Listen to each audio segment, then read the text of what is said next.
মাতরম।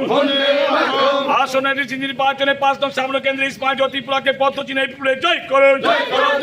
ঘরে ঘরে জনসভা চলছে, আজকে বড় করে জনসভা কর্মসূচি ধরে যোগ দেন। বন্দে মাতরম। তাই তো বলি নগদ ভোটটা দিবেন কোন কানে, ভোট দিবেন কোন কানে। আমার ভোট তোমার ভোট, আমার ভোট তোমার ভোট। নগর নগর সালাইকা আসবে বাসয়াতে সালাইকা, বাসয়াতে সালাইকা আরা পাড়াই সালাইকা, নগর নগর সালাইকা, নগর নগর সালাইকা, নগর নগর সালাইকা, বুড়া বুড়ি সালাইকা, বুড়া বুড়ি সালাইকা, বুড়া বুড়ি সালাইকা। আমরা ভারতীয় জনতা পার্টির পক্ষ থেকে আইছি। আপনারা যে এডিসি নির্বাচন, এই নির্বাচনে 5 নং আসন থেকে এসমেল জয় ত্রিপুরা প্রার্থী হয়েছে, চিনেননি ওনারে?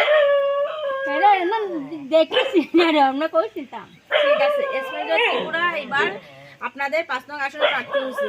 ওনারা আপনারা এই পদ্মফুল চিহ্নে ভোট দিয়ে জয়যুক্ত করবেন।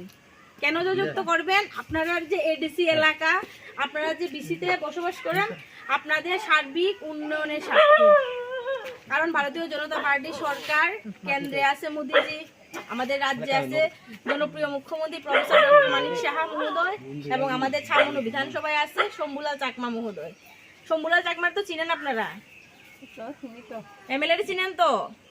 এমএলএ আছে। এখন এমএলএ হাতে আরো শক্তিশালী করার লেগিয়া আপনাদের যে এডিসি নির্বাচন, এখানে আপনারা এসমেল জয় ত্রিপুরারে পদ্মফুল চিহ্নে ভোট দিয়া এমডিসি বানাইলে আপনারা এই এলাকার জন্য কাজ করব।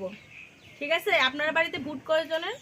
আমরা তো ভোট 6 জন। আপনারা 6 জনে যাতে আপনাদের ভোট পদ্মফুল চিহ্নে হয় সেদিকে লক্ষ্য রাখবেন।